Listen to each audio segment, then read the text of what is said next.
महनार विधानसभा के भावी उम्मीदवार ने बीके सिंह ने एकजुटता का पहचान देते हुए ऐलान कर दिया है कि इस बार महनार विधानसभा में फिर से भाजपा की सरकार बनेगी। आप लोग का क्या राय है, देखिए इस पूरा वीडियो में। समाज की ओर से उनका अभिनंदन करता हूँ, वंदन करता हूँ और अपने नेता को यह आश्वस्त करता हूँ कि आप आगे बढ़ते रहिए, आप आगे बढ़ते रहिए। पूरा महनार का क्षत्रिय समाज आपके कदम में कदम मिलाकर चलेगा।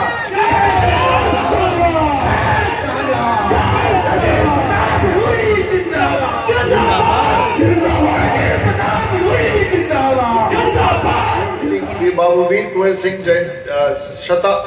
विजयोत्सव समारोह में झंडा को लेके, तस्वीर को लेके भारतीय वायुसेना के लोगों ने आसमान से कूद करके वीर कुंवर सिंह को सलामी दी, जो शायद बिहार और भारत के इतिहास में पहली बार हुआ।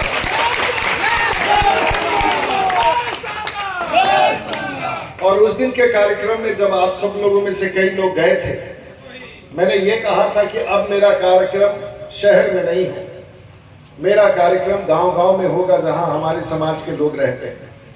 और इसी क्रम में पूरे बिहार में अब मैं बड़े शहरों में जाके कार्यक्रम नहीं कर रहा हूं। बाबू बीके सिंह साहब से बात हुई थी, यहाँ के आपके वरिष्ठ लोगों से बात हुई थी और हमने तय किया था कि मैं गांव-गांव जाऊंगा। और आज मुझे खुशी है कि आज मैं आपके बीच में, अपने समाज के बीच में आया हूं। और अगर किसी दूसरे समाज के भी लोग हैं तो आपको बुरा नहीं लगना चाहिए, क्योंकि हम लोग आज इस अभियान को लेके निकले हैं।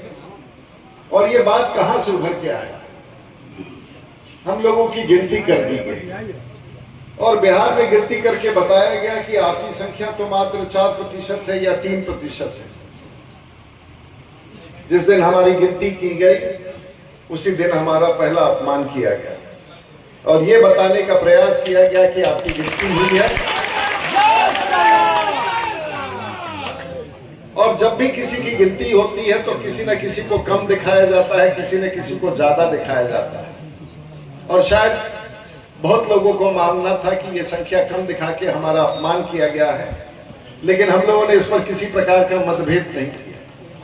लेकिन अगर देखा जाए तो अगर 4% हमारी आबादी है तो पूरे बिहार के 14 करोड़ में हम लगभग 50 लाख से अधिक लोग हैं। और तो आने वाले दिनों में अपने राजनीतिक ताकत को भी हम दिखाने की क्षमता रखते हैं।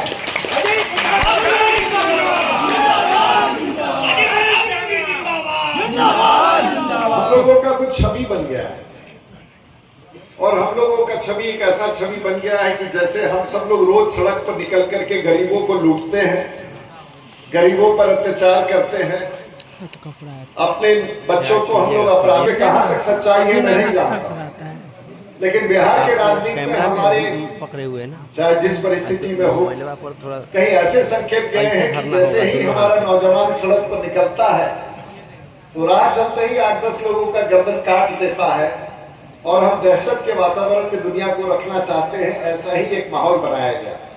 लेकिन मैं आपको कहना चाहूंगा कि राजीव प्रताप रूडी अगर आपके गांव में आया है तो आपसे कोई आग्रह करने नहीं आया है कि आप मेरे साथ कूच कर जाए, आप घोड़ा पर सवार होकर 6 लोगों की हत्या करके आए, कल किसी बस की आग जगह में जाए, आग लगाए।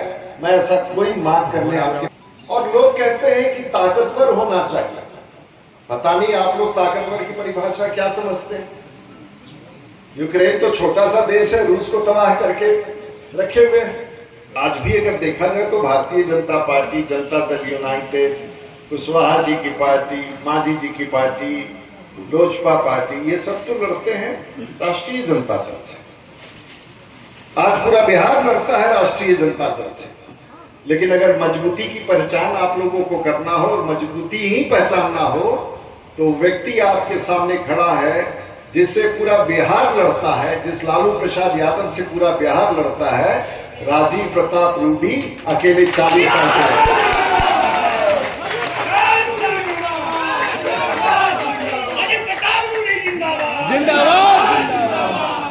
जिससे पूरा बिहार लड़ता है।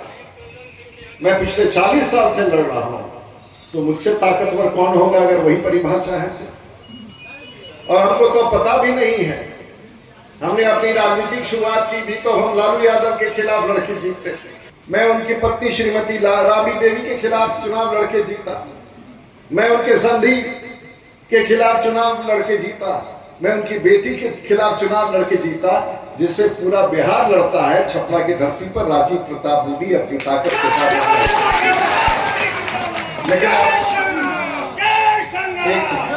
लेकिन हमको ये भी नहीं पता है कि अब उनके घर में कितने लोग और बचे हैं जिससे हमको फिर से चुनाव लड़ना पड़ेगा।